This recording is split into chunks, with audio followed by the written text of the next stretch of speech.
Whatever arises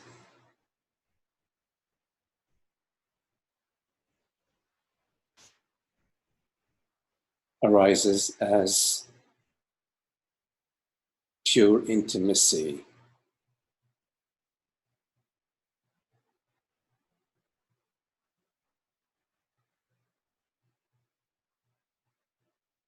Nothing stands apart.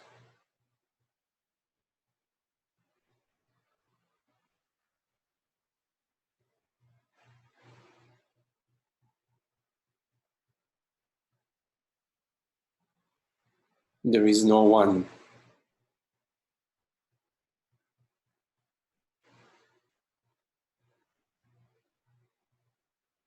that needs to do anything. And nothing that needs to be done.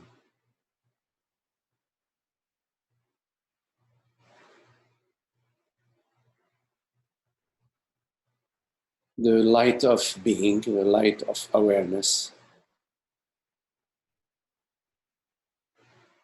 appearing as this,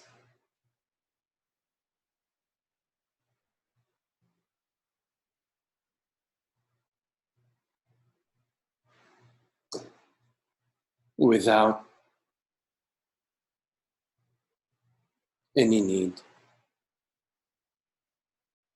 to define it,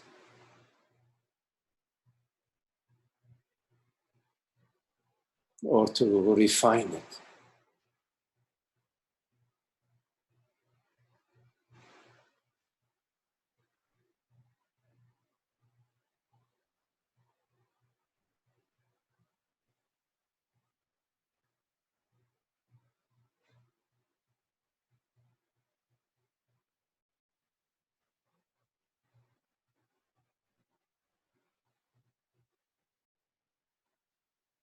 There are no borders to awareness.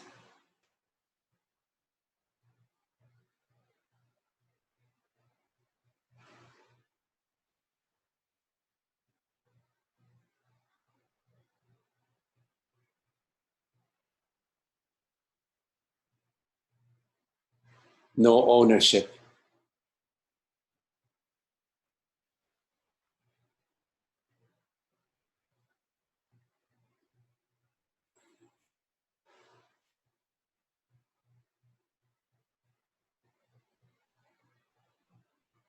No location, with no need for a location.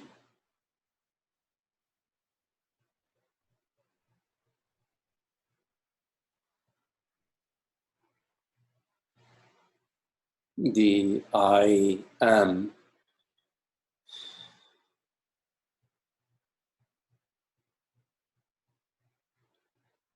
precedes memory, precedes thought, precedes I am this or that.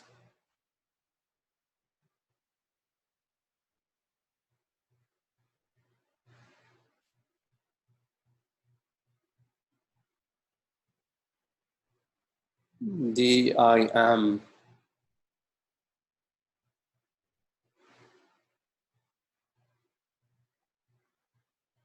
pure transparency,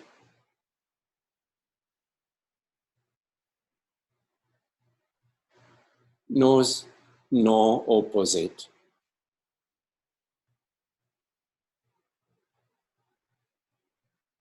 nor does it know any beginning or ending.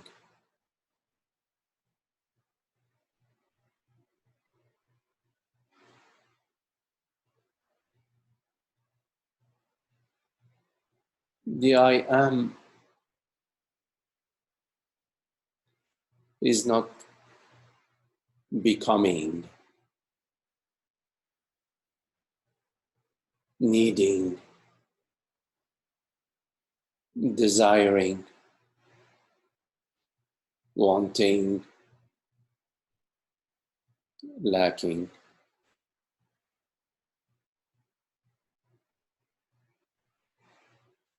I am that I am. And I rest as I am. I am rests as I am.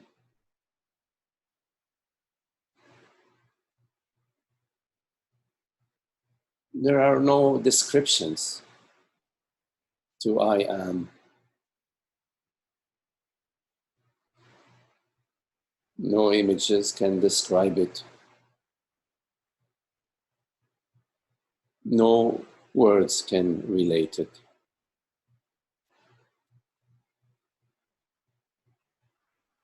No adjectives can attach themselves to it. Because I am that. I am already that I am. Resting as that.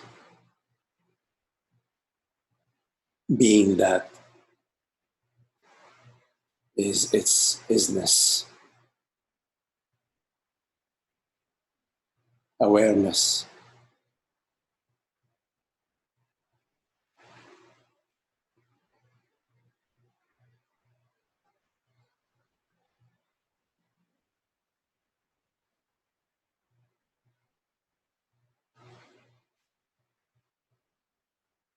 It's how it knows itself. I am aware presence.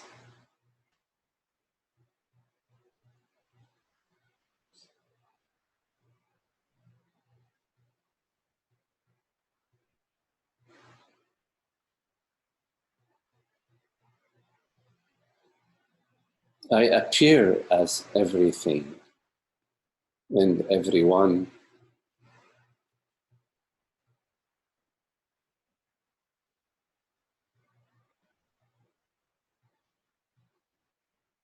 without ever being anything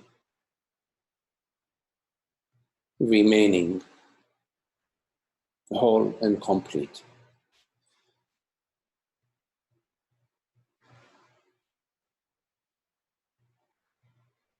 Why should my appearances disturb me?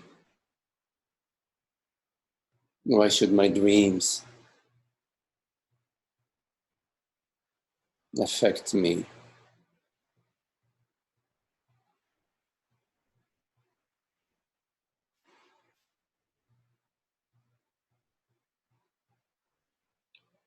Know yourself as that spaciousness of being, the spaciousness of awareness.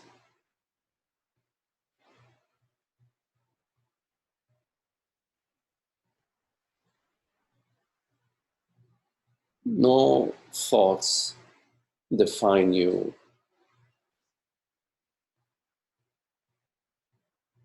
No need to argue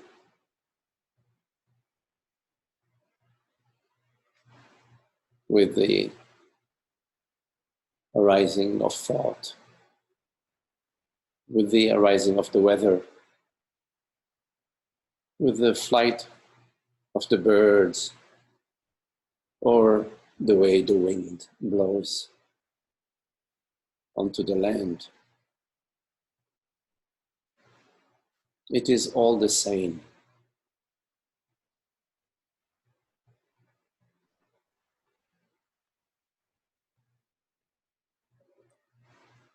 The impression that you are somebody is a simple arising,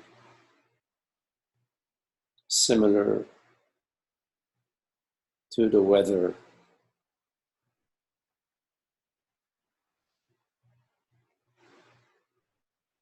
You do not need to decipher the songs of the birds, nor do you need to decipher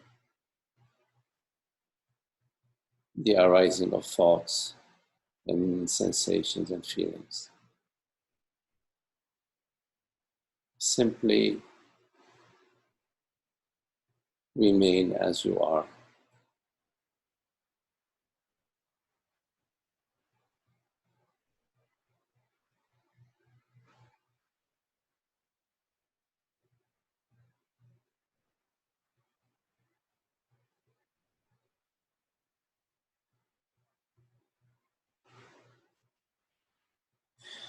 There's no need to believe the stories about oneself.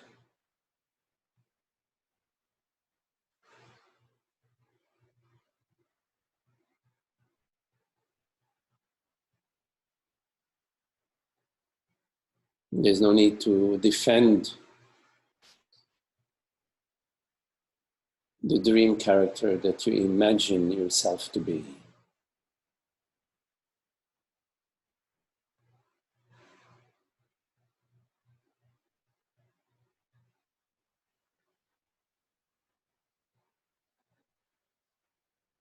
Because you already are the I,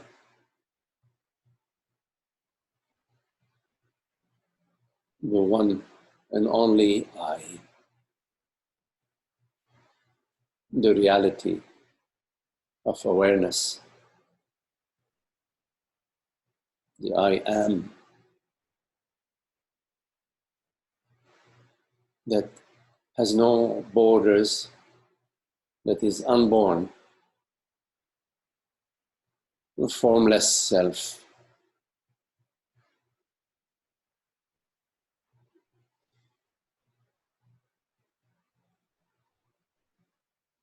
You can let go of all your efforting, let go of all the structures that you hold on to, that you imagine to be important.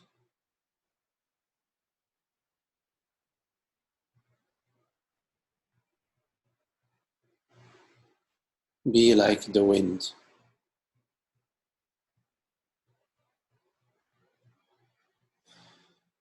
like ether.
Any questions?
Yeah, it could use some help in staying in awareness versus getting caught up in politics. Okay. Want some help with staying in awareness rather than getting caught up in politics. But don't watch the news.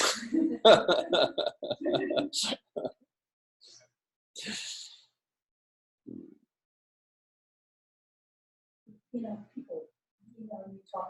people talk about it, when you're not watching the news, people talk about it. The politics. Somebody calls you on the phone and blah, blah, blah, blah. Mm-hmm. Well, some conversations you don't need to engage in them. So when you engage in some conversations that engage the mind, then the mind is engaged, and we feel he's right, it's right, he's wrong, right and wrong. Soon enough, we may feel that a sense of danger or something's at risk or maybe at risk. And so from that perspective, from the perspective of the relative realm of good and bad, and good action, bad action, good and evil, you will find yourself divided that way.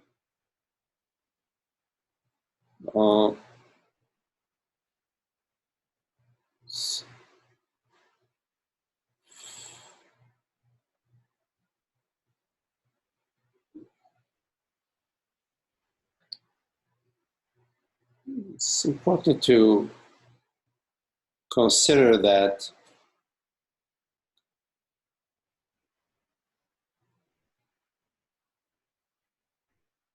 everything that is occurring is not the result of the human mind, but is a result of a larger reality that permeates the human mind and acts through various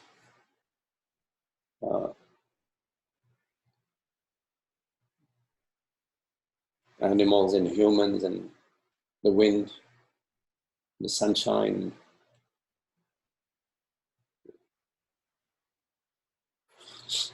the rotation of the earth slightly off its axis, It's providing the shield, radiation, the UV shield, so that protects us from the rays of the sun, you see. And allows this human dream to exist, this what we call life on Earth.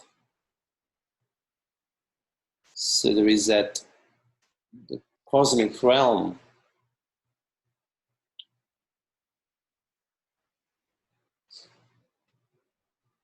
It's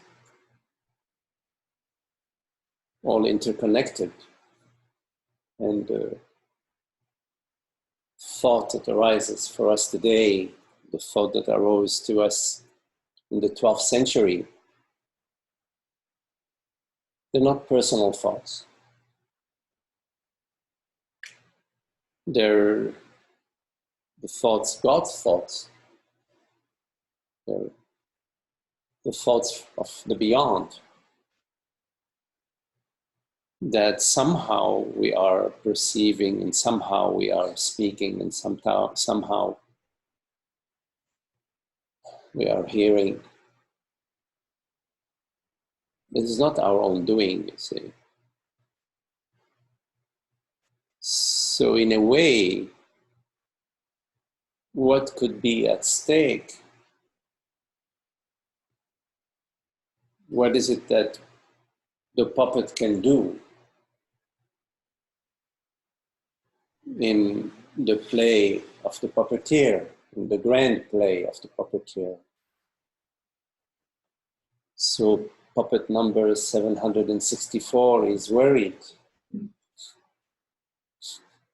That's their play at that time. That's what arising for them in terms of perceptions and meditations and sensation. They're worried. But the worry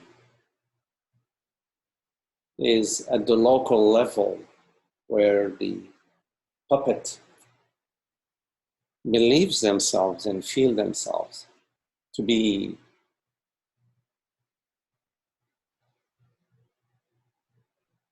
a separate reality, a separate consciousness that may be affected or may come to an end.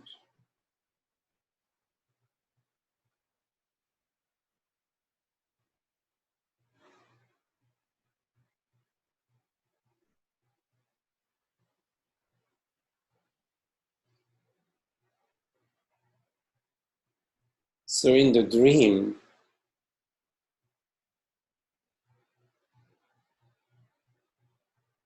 there are dream events, but when in the dream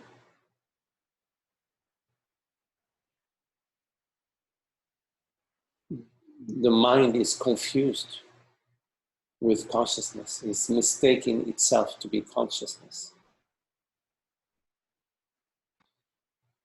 it is experiencing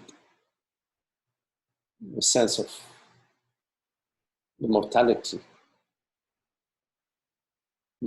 of consciousness, which is, of course, is an impossibility. But at that level, that is the concern.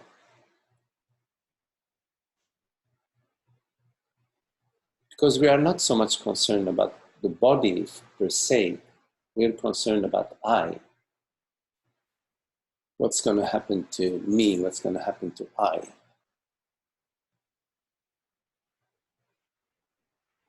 Of course, the I has been confused also with the body and with the money, with the house. But still the concern is about I. It's not so much about the house or about the car or about the shoes. It's about I. That has somehow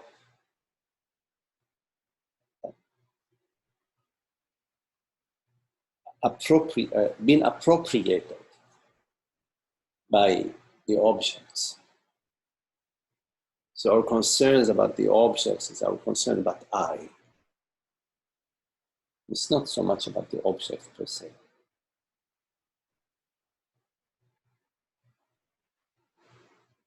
So the I is not an object.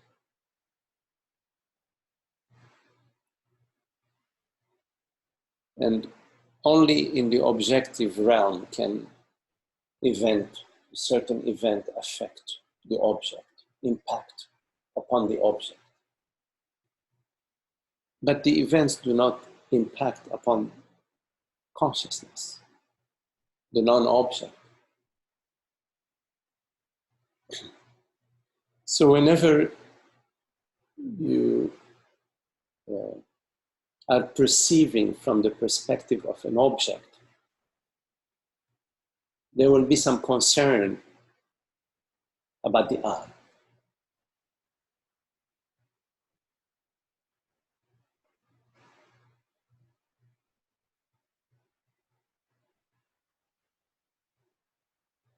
But from the perspective of the I, there is no concern. So from the perspective of the I, the politics are part of the show, like a James Cagney movie, you know. There are lots of intrigues and things happening, you know. It's entertaining in a way. But it is not, there is no danger. There isn't anything at stake from the perspective of consciousness.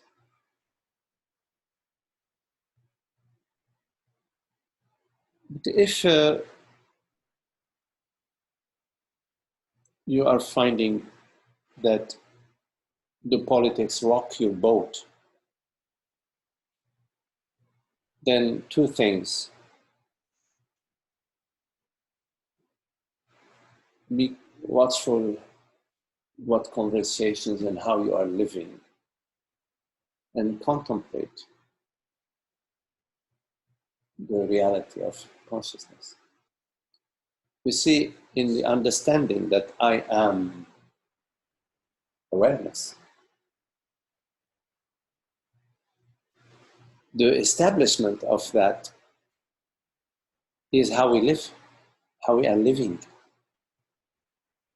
You see,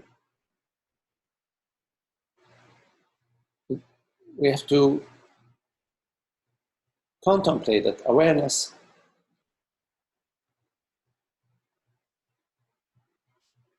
is the reality of I, it's the reality of our experience. It is the I. And it has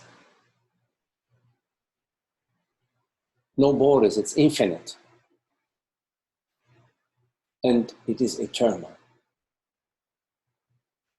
You do not exist in time. The time impression arises in you as thought. So the contemplation of awareness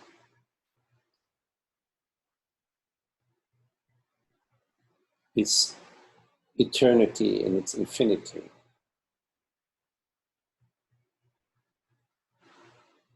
To somehow bring that home.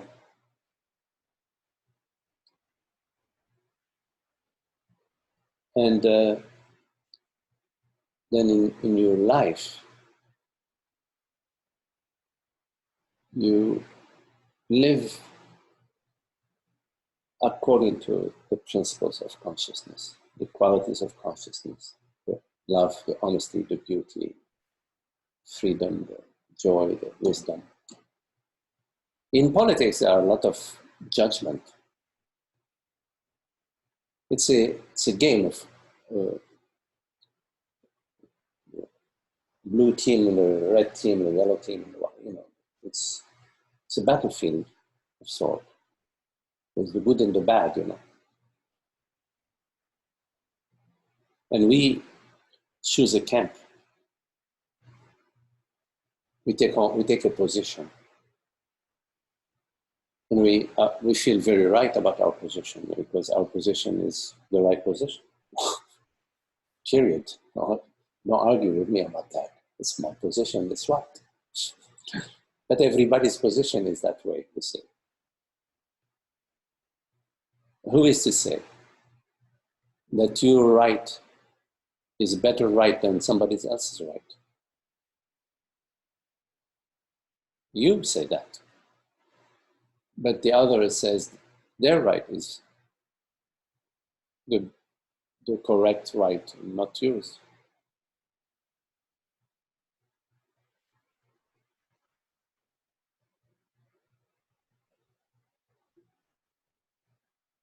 So we hold on stronger to our position because the other is holding on to their position. So now we have this situation. And it has nothing to do with the wholeness of being, you say.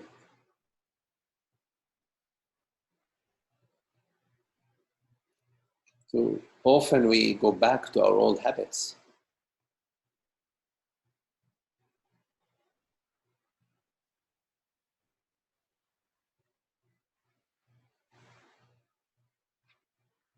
We even derive some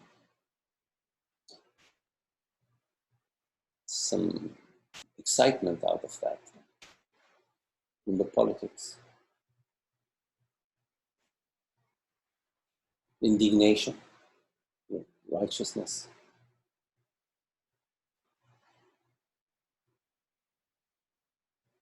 We feel very justified.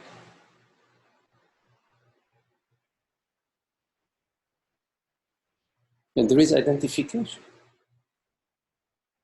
There is my party versus your party. Maybe very subtle, you say. I may have some ideas about higher consciousness and how things should be, which is, in a way, part of the story, you see, because consciousness is everything. There is no how it should be from consciousness point of view. But from the diffracted mind, yes, there is. Like the colors of the rainbow, so many positions, so many points of view.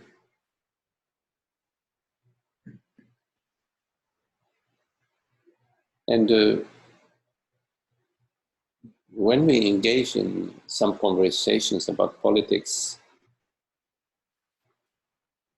sometimes we get pulled down to that.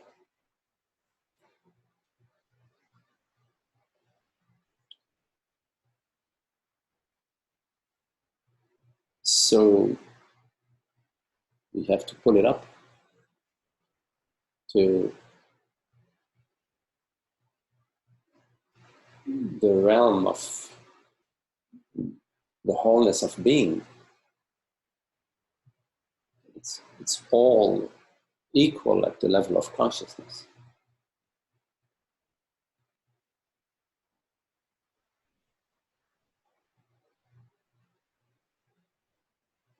Consciousness is not material, you see.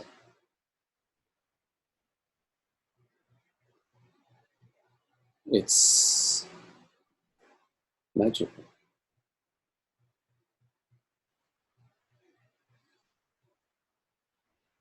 If you look at your night dreams, it's quite a magic show in a way. You know? This is a magic show too, but we got so used to it. Now we don't see the magic. That's why I'm mentioning the night dream.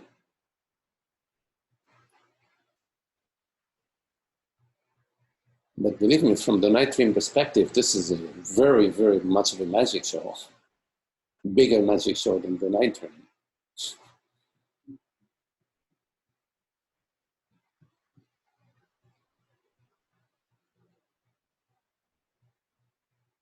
Well, what you are is transparent, aware presence, you see.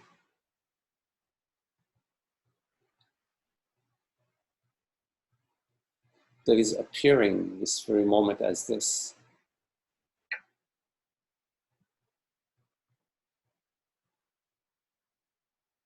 all minds are glitters of that one consciousness. All events are reflections of that one consciousness.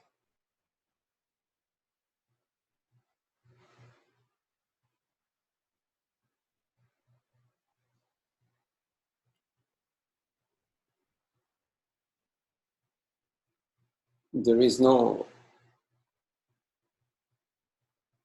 outside the reality of outside of consciousness.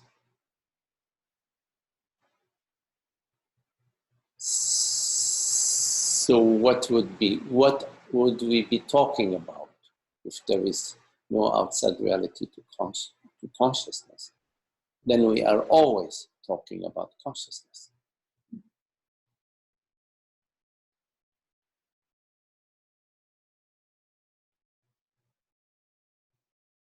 And in consciousness, there isn't a right and wrong. Because it's not divided in camps.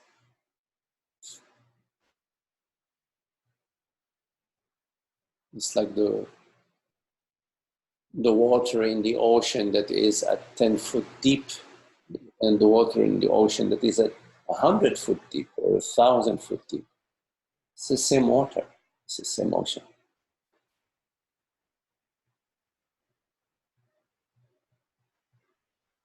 The water that's on the wave and the water that is not on the wave. It's the same water, same ocean. The water that's in vapor, that's in clouds, in rivers and streams, the same water.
Yes. I try to formulate an question, but almost a comment because this is an experience I've actually before. Can you say slightly louder? Yes. Not louder. Yes. I'm going to try to formulate it into a question, but it's an experience I had before I came here. I was sitting in my car, and I had this sudden sort of thought and feelings. And sometimes it seems like it's in the body. It just goes, something's not right. Mm-hmm. And, in the mind you say, oh, that's not true. Right, nothing wrong. All these kind of thinking things. And that's, trying to believe in something, to be something, to this and not. And so really the awareness is kind of missing because the thinking is taking over. But nonetheless, it came up, and of course the psychology, like, oh, well, maybe this has been your thing ever since you've known yourself as a person, Maybe it came from conditioning in the home or something like that growing up. Long story short, I'm there, and I'm aware of awareness, and just that's there now, and in a way, because that's there, I also see that thought is appearing in this, and so.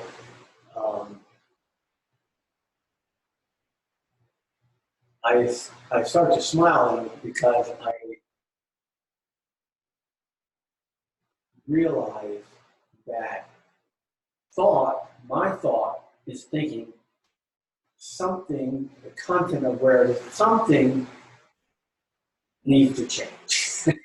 Really, I mean, in a sense, it needs to take place. Or really, it's that what people call there's something that's not complete, there's something that's not whole, there's something that's wrong. And of course, that something is about me and identity is me. Because if things were right somehow out there or with me, whatever it is, most of it's thought, so I'm realizing that. And when that's realized, it starts to like, even the thought has nowhere to collect and stand as a person. And all of a sudden, the word now comes up, and I go, yeah, there's a sadness sometimes with having no control over the now, but there's also like, the real freedom is that thought is the problem in a lot of ways, especially the attitude of it, that it has to be different.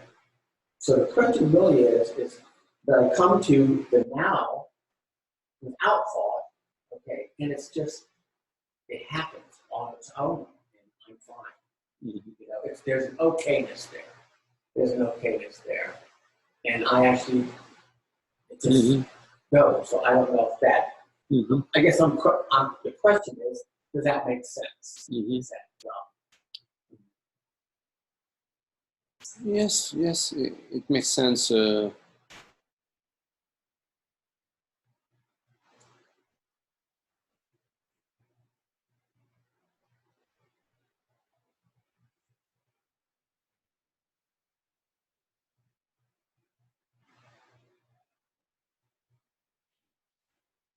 See, at the level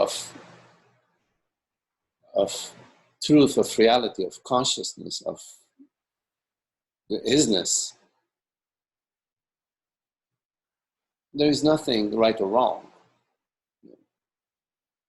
There's nothing off. In the relative realm, from perspective of the mind, there may be right and wrong. There may be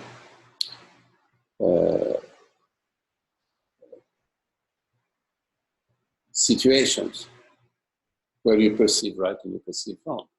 Somebody is abusing somebody else, that's wrong. Or somebody is not being fair in relationships with others, that's wrong. So there is, from that perspective, right and wrong. See? And it's important not to mix those two levels, that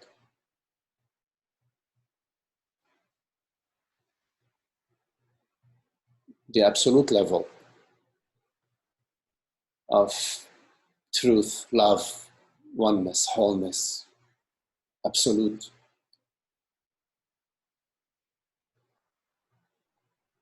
seamless wholeness. From that level, nothing is not that. All is that. And from the human perspective, there is right and wrong, which we all agree to. We all have that sense of the right and wrong. And sometimes we formulate it. They make commandments, or about right and wrong. But it's different. Right and wrong is not to be confused with ignorance. Because ignorance is, it's right when it's benefiting me, and it's wrong when it's not benefiting me. In a way, I'm simplifying it. In ignorance, the separate self has appropriated everything. It's infected, in a way, one way of saying, it's infected thought.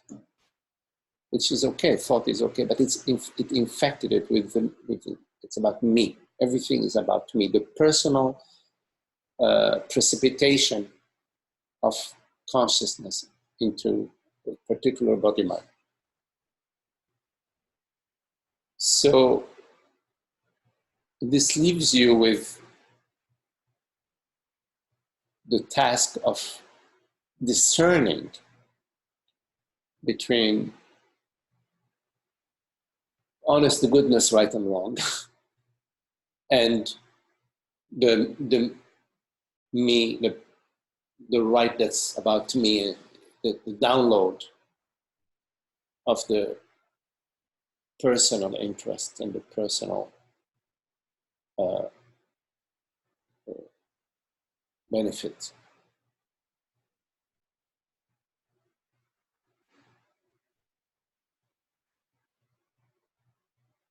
Usually in right and wrong, that is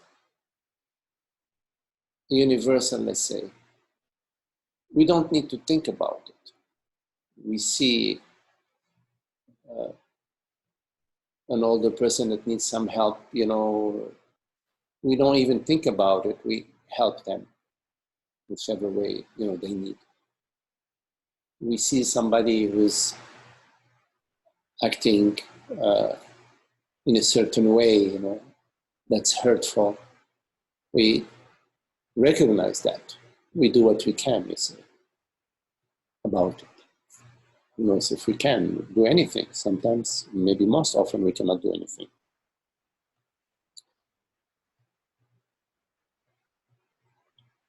But when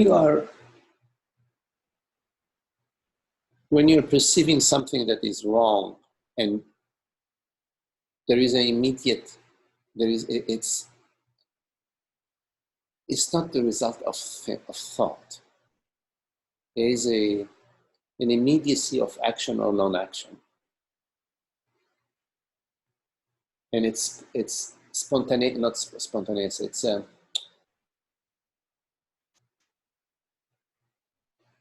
It's at that moment. You experience somebody abusing an animal.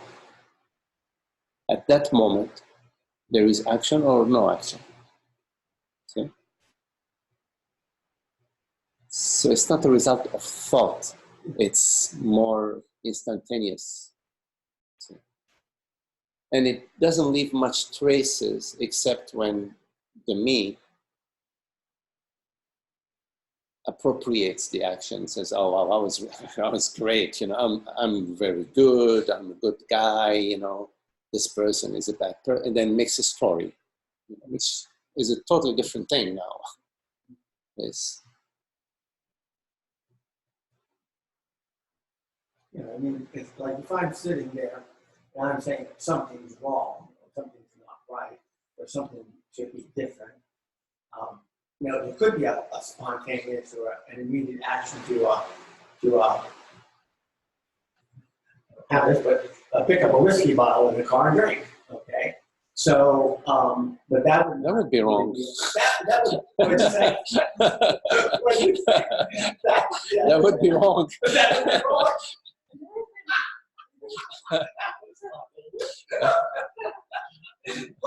But what I'm saying is, okay, there's an instant, and I'm not doing it for an argument, I'm doing it that's an instant reaction or response in some ways.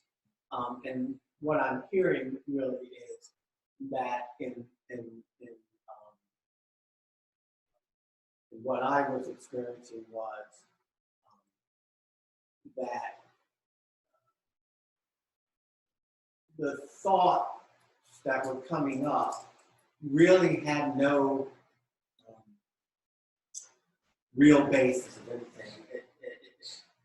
You know, something was happening, maybe I wasn't feeling well in the body, who knows what. But I make up a story that something must be wrong. Okay. Yeah. And so there's a fantasy in that, but that's a me. That's a story making me, okay, is what it sounds like. And so there was a recognition of that. And then there was also the recognition of somebody, you hear people saying, it's like, if, what's wrong with right now if you're not thinking or something like that. But and that's what there's a truth in that. Okay. And I saw that, you know. And there was some truth, there's automatically started dropping. But I imagine it's seeing the untruth, okay, the unhappiness in making up the story. Yes.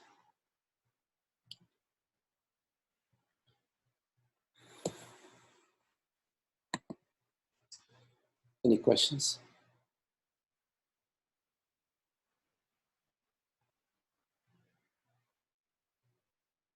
In general, I see that how can I get to a more energetic perspective of the totality of consciousness and the relationship to the body. And so I noticed that one device that shows up as sort of carving out this little space of selfhood and thought is some kind of inflammation and contraction and so forth. I see that clearly and just let the energy flow through it with no particular need for that to form. And I'm sort of feeling that is a place where that's a useful observation because it keeps me from really dwelling in all these fantasy formation processes. Yes, yes. It's mostly at the sensory level. Yeah, right. You know. That's what really cuts through. Yes, yes. So at that level, you don't bring in any thought. There's no need to bring in any thought or any analysis or any judgment or any, you know, way of directing it. Simply trying to direct it in where you think it should go, but simply to let it be, to feel it, to be it, to not know it, because we really don't know it. When the mind comes in and labels it, it is trying to appropriate it so that it says, well, now I know what it is, I can manage it. You see? So it maintains the manager, it maintains the separate self as the manager of what's happening. So yes. It looks as if there really is no I, just this energetic. Yes. Form this faux self. Yes. To create sort of boundaries. In a stream, in an ocean that you're not carrying. It's kind of a discomfort that is all about this moving up against resisting. Yes. You know, being free. Yes. So the discomfort it's a very good tool, because you can use the discomfort to go to it. It's sort of to notice, because discomfort, you sweep it under the rug, it arises even more, you know. So sooner or later, you have to do something about it. And so it's inviting you to breathe into it, to feel it, to be it, because being it means not standing apart from it. Do we stand apart from what's happening via thought, via making a story? In the story, there is a me that is somehow knows better. So it's without thought. It's to approach whatever is occurring, that contraction within the body. You approach it without knowing, meaning no need to bring in any toolbox with you, you see. So that it is nothing in the way between you and it. When there's nothing in the way between you and it, in fact, there is no you and no it. Right. It's I know that I tried to get it. It's all new. being with that. Yes. Oh, Yes. Yes. And it's always here. It's always right now as consciousness, you say. And consciousness has no form, no shape, no borders. It's transparent to whatever is appearing. It's so transparent that what is appearing is it. It's not that it's transparent to something. It's transparent to whatever is arising as itself. It's like you and an itch, that you may have. It's not apart from you. It's very intimate, let's say. right. So that's the here and now, is the here and now of the intimacy of awareness. Right. That is, it doesn't know any objects. It does not know any forms, any object. It is thought that creates an object, labels it, packages it, has a little story about it, a little, user book, user manual, a little user manual, in the very well packaged, how it is today. As how thought creates the objective world, we say, right? And these appearances, which are sort of mentations and sensations, they're what we refer to as the human mind, we say.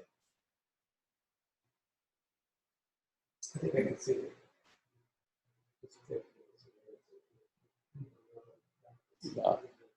Yeah.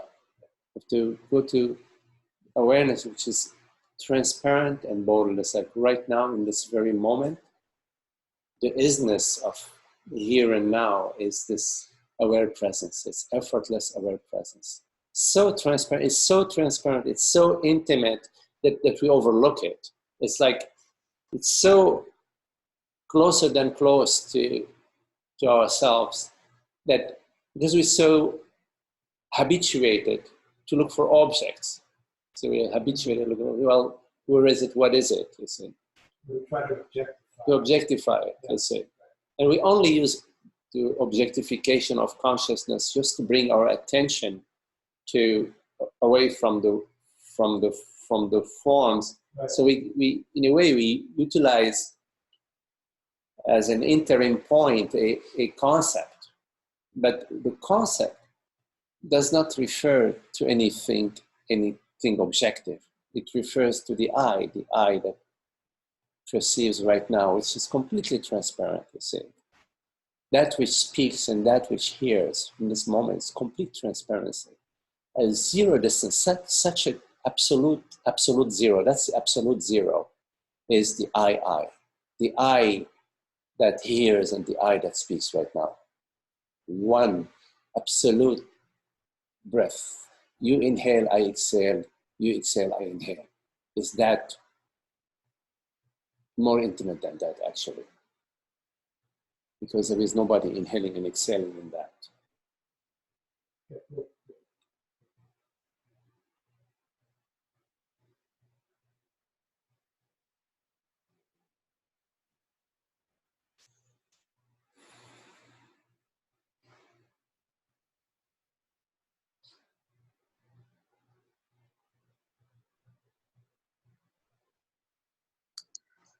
Hello, Magdi.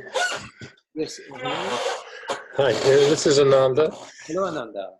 I'm having a little strange thing with my Zoom here. The big picture disappeared, and all I see is a thumbnail of you.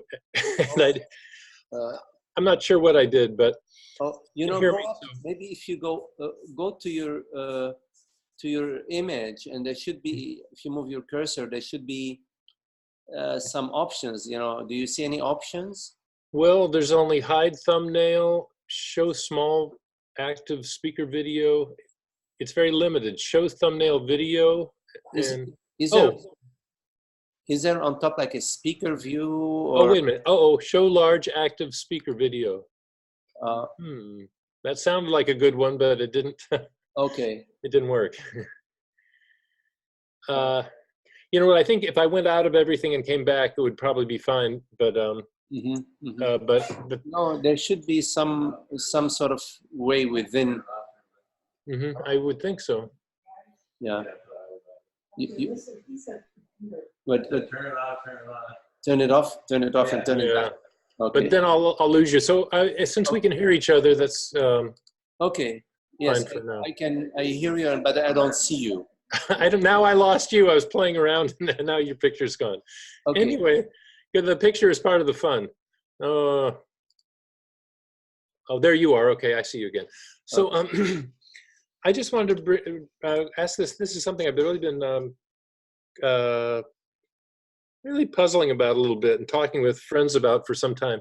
Is if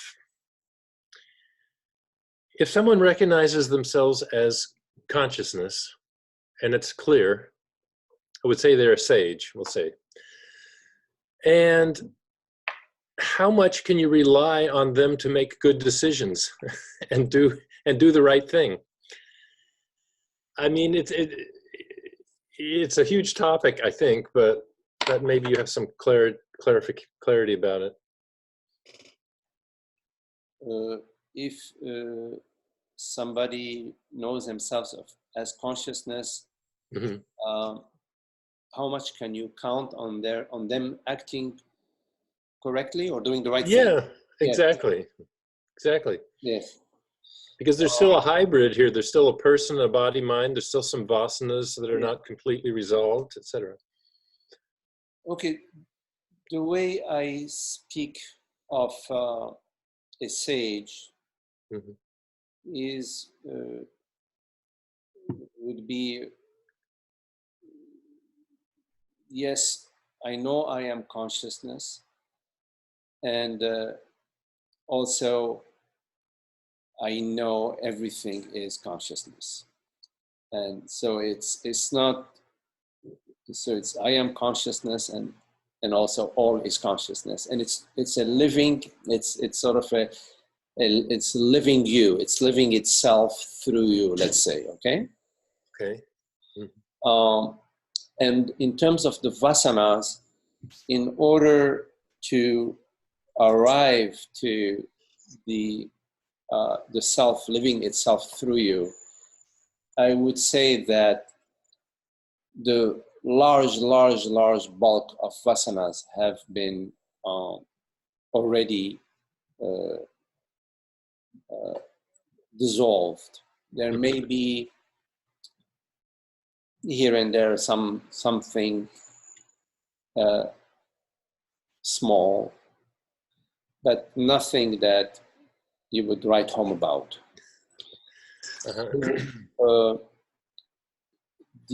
A sage that is acting in a way that is adharmic, non-dharmic, I would be suspicious about their sagehood. Not that they may not be of great help to quite a few students, quite a few people, but I would be very suspicious about their sagehood. And I was thinking about, because we mentioned government and politics and news, sort of like for me they're all kind of under one umbrella, and I think if you brought a very awakened person into high public office, well, it happened. Jimmy Carter was a very loving being, and he was kind of like my grandmother. He was very amazing, but of course he didn't last long. He got torn to pieces. First he appealed to the heart of people, and then it didn't work because their fears and. I doubt if a sage would go into politics. Well, we have King Janaka from the Ashtavakra Gita, but that was just what's that word? A teaching tool, but. Yes, there have been quite a few teaching tools, where they used sages as secular leader. maybe more involved in the, with the kings and so on. But anyways, I would doubt that the sage would be in politics. I know there's something. Go ahead with your question. I know there's something deeper. There's something more primal or deeper in my question. I'm just trying to get to it. It would be maybe this. Does there come a time when you don't even need to second guess yourself at all, because it's so clear that it's consciousness, it's the unfolding of consciousness, and there's not a log in the stream of a personal me that's disturbing things. So you don't really need to look at your own to analyze your behavior, for example. Yeah, but others will. Yeah, true. If you act oddly, you have to carefully when you prepare them. When you have quite a few people calling fire or calling smoke, and there must be fire or there must be smoke. Yeah, if there are quite a few people calling fire, I would pay attention. Oh yeah. In terms of somebody who's in a role of teacher, and you're talking about. Well, I was thinking about myself. I get to the point of almost where I used to second guess. Well, is this really the best decision, etc. Oh no. And now I almost never seem to do that. Well, on the relative plane, there are many factors operating. If you're trying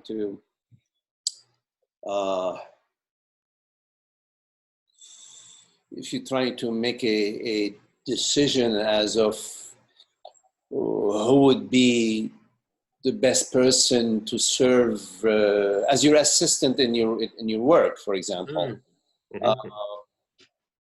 There are quite a few factors at play. There are quite, you need to gather some data. You need to get information out to people. You may not have all the information. You may have to make a decision by July 1st or August 1st. Now they're in July, and you don't have. You only have so much time to make the decision. So there is room for second guessing yourself, in such situations. But then at some point you realize that you're making the best decision you can at the time that you must make the decision, and then you sort of move on. We live with the consequences. Maybe you end up hiring an assistant from hell that then you for the next 6 months you regret it because you signed a 1-year contract with them or whatever. We don't know.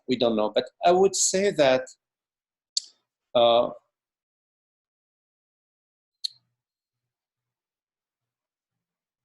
that the closer, let's just speaking metaphorically, okay, the closer you are to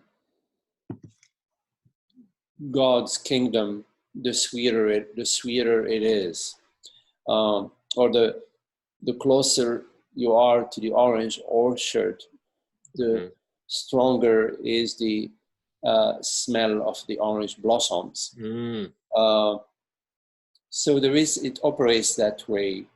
You will find that when you are in ignorance, in the separate self, mistaking yourself to be the personal reality, that life will appear to you that way. It will appear to you very challenging, with a lot of difficulties and a lot of successes and failures. And as you recognize yourself to be the consciousness that everything is consciousness, then life will also appear to you synchronistic and with an ease and magical and bountiful and sweet. There is, And then just magic in the air. there's magic in the air. It's called consciousness. Yes, and then of course the sort of, what shall we say, the unthinkable can happen, like nuclear war or something, or something that really impacts on a relative level, and then it's just a matter of there's nothing that you as consciousness. I mean, on the relative level of a body, mind, and the radiation is spreading and everyone's starting to totter and fall or whatever. Yes. On the level of consciousness, you can't exactly redo it, even though you are consciousness. And so it's fundamentally all right, wouldn't you say, whatever happens? Yes. From consciousness point of view, there's nothing happening. It's all consciousness. From the mind's perspective, there are all sorts of happenings. There is good and bad. There is better and worse. Health and sickness, etc. So these are two different dimensions that you may be mixing them within one sentence. From the level of consciousness, there are no external realities. There are no objects, nothing happening. There are no separate selves.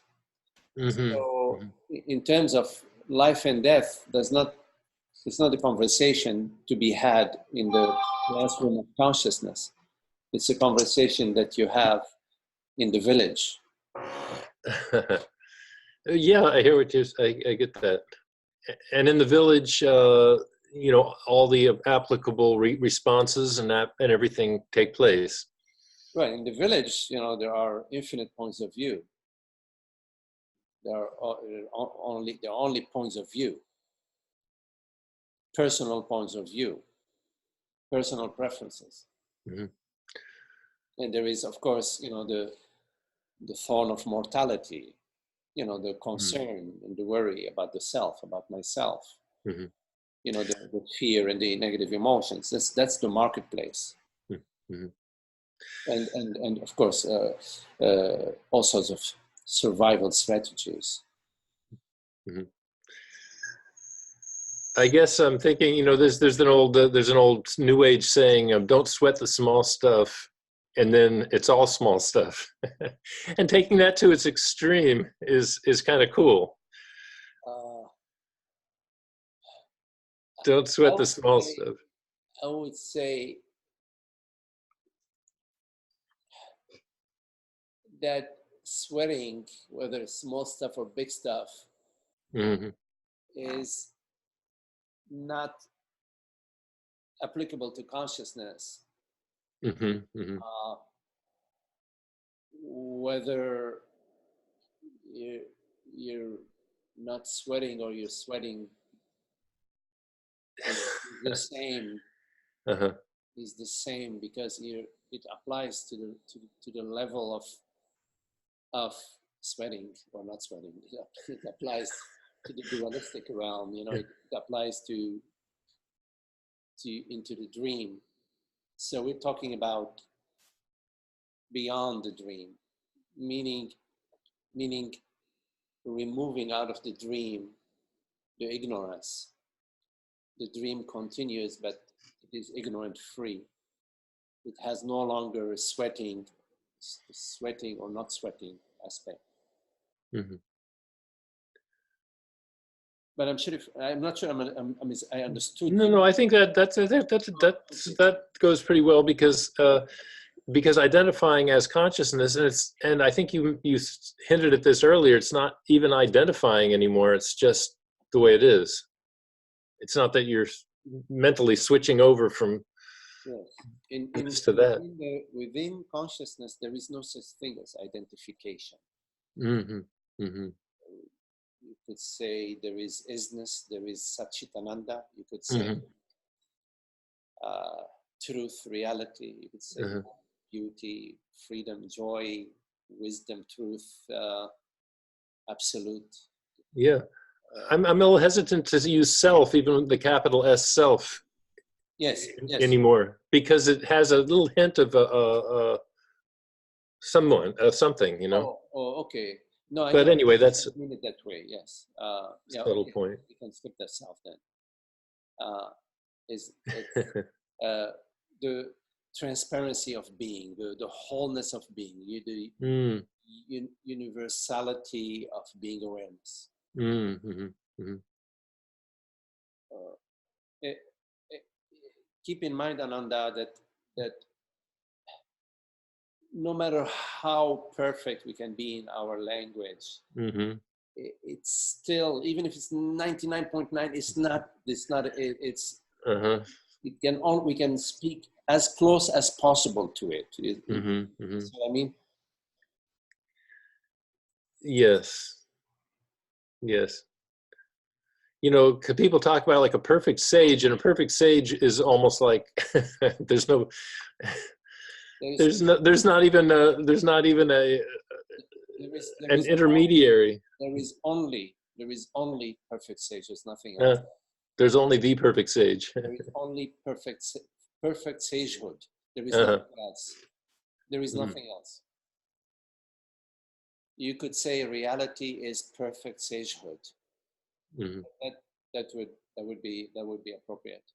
But there is no perfect sage, and there is no as perfect a sage as possible. There's just perfect sagehood. That's the only reality. There's only one reality. Everything else is imagined. Is imagined. There's only one reality, which we refer to as sagehood, or truth, or Satchidananda, or Brahman, or God. It's only one truth. There isn't, and in terms of in the waking dream, in the dream, sages appear, not just the waking dream, even the night dream, sages appear to you as God's smile. Let's say God smiles to herself, and she loves it. That's beautiful. Thank you so much. That was that's a beautiful analogy, or whatever, metaphor. So thank you. Nice to see you smiling. Good to see you too. If you fool around a little bit with the Zoom, they have like little places there where you can play with it. Okay. I'll try. I might just bop out altogether. Come back in. Okay. Okay. Thank you.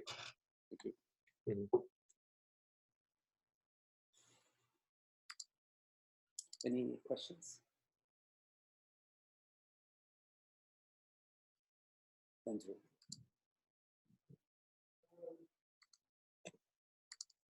There's some ironies. There's a lot of ironies. I'm struggling. There's a struggle with the idea of father. With authority. Yes. Yes.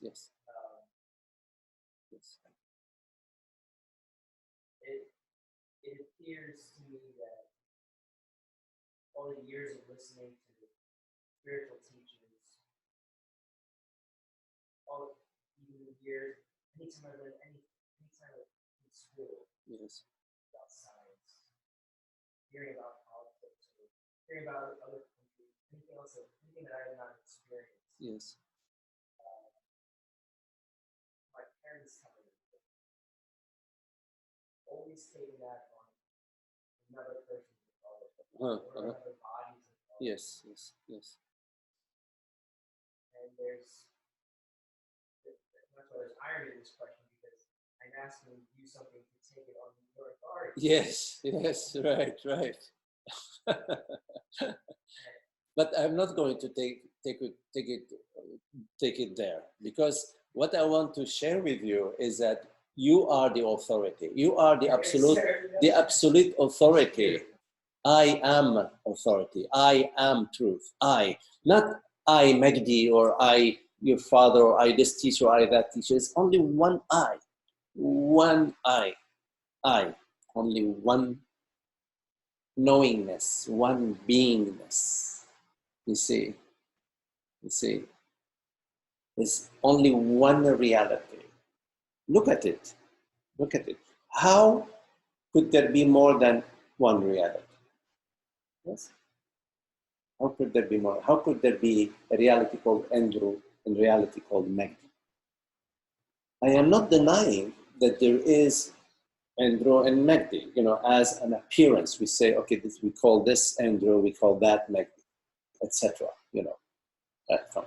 But talking about reality,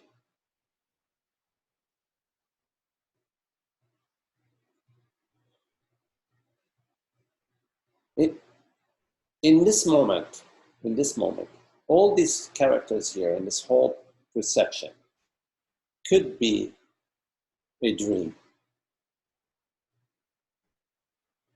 I could be dreaming this. I could be right now asleep on a planet in a galaxy that's 65 zillion light years away and dreaming this. It's a possibility. I'm just saying it as a possibility. I mean, there is 0.1111111% or 0.0000% that is possibility. Even if it's a tiny percent, it's a possibility. Although this could be a dream, there is no denying that this dream is appearing to I, whatever that I is, whatever that I, you want to call it, right? So this is, even to a dream, there is a reality. It's not nothing. So when you go to reality, you're not just going to what you're perceiving, what you're feeling, what you're thinking, what your father is saying, what Magdi is saying, what anybody's saying. That's not where you're going. The teacher is never pointing you to himself or herself. He's just talking about the reality. There's one reality. It has no name. You cannot call it your dad's name, or you can call it your priest's name or your rabbi's name. You cannot call it by anybody's name. You say. Because the names and the characters that are appearing could be a dream appearing to what? To I. Everything that you have experienced. You have experienced them as I. We use the word I, whatever, as self, and whatever. Let's stick with I because we're used to that. The experiences as I. So therefore, my question to you is, what and where, what is the authority? To whom, to what would you attribute authority?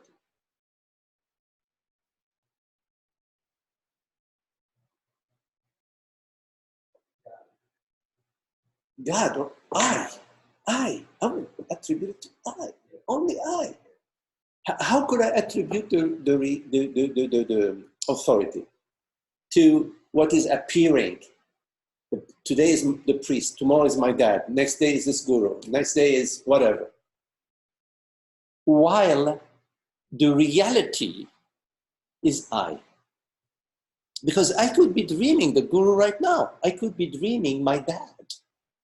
Because, as we said, it's possible that you are some character asleep 7 billion light years away, dreaming your dad, dreaming that you are Andrew and your dad is, Patrick. But although you may be dreaming that you are Andrew and your dad is Patrick, this dream is appearing to I, whatever that I is.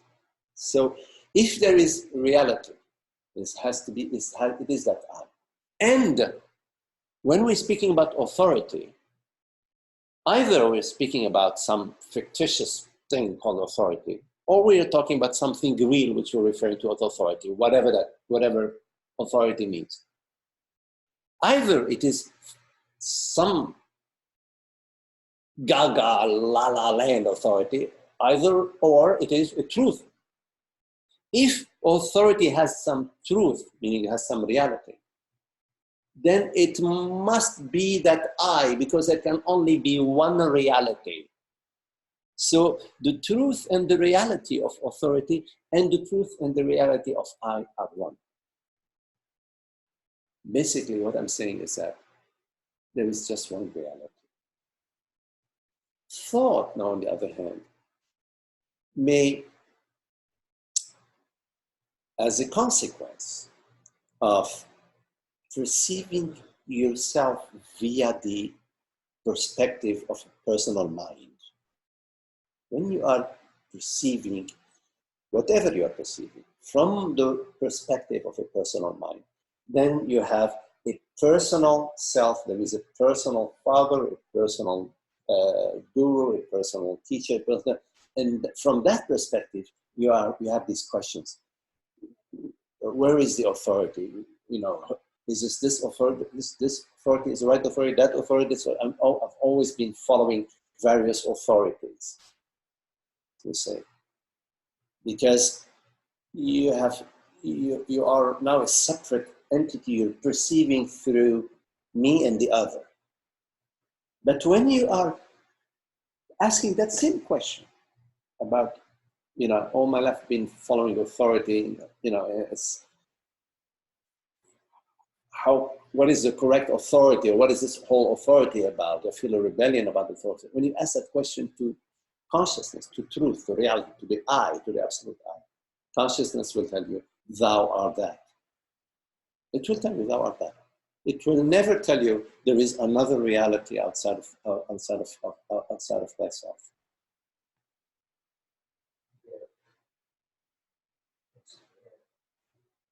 Just the fear of being on my own. The fear of being on my own. Standing on my own. Yeah, you see. Standing in. Yeah.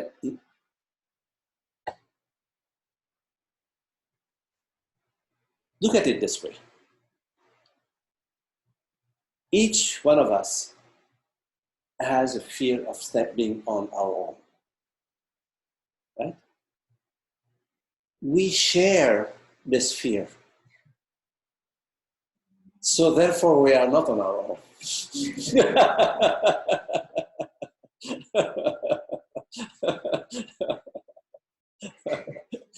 But what we share besides the fear, and I would say beyond the fear,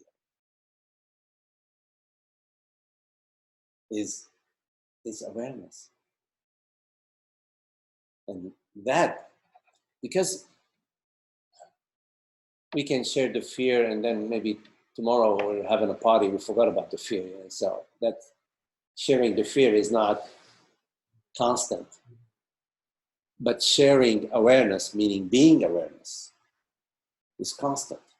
Whenever you turn attention to it, because you don't need to turn your attention to it, but I'm just saying that whenever you turn your attention to awareness, you will always find it.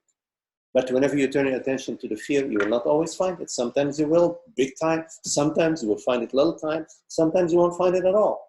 But you will always find awareness. Why don't you stick?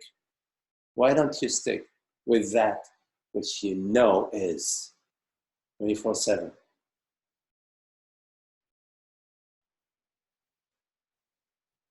And that, you see, the awareness isn't concerned about the money, the health, the body, the parents, the car, isn't concerned. It actually, one way of putting it in a relative way, it provides everything. It actually provides gravity. It provides, as I said earlier, the Earth being tilted off its axis, the shield from the radiation of the sun. So you don't think it knows what it's doing? Heck, I mean, it better know what it's doing. I mean, look at galaxies. You know how the fields of magic within them, that how they're like floating in space or whatever. Or the earth, you know, the core of the earth, the iron core of the earth. You think about that, and what's keeping all, and the birds fly. Can you imagine? I mean, that is so freaking magical. It is very, very magical. I mean, you know, wow. It's like, wow. The sun shines. It's like, wow, onto the fields, and then the weeds and the leaves and all tomatoes grow and everything grows. You see? And so when you contemplate the majesty and the magnificent, infinite power of, and you surrender to that, you see. Surrender your body, your thoughts, your feelings, your job, your work. Surrender all that to that. And I'm not saying turn into a vegetable.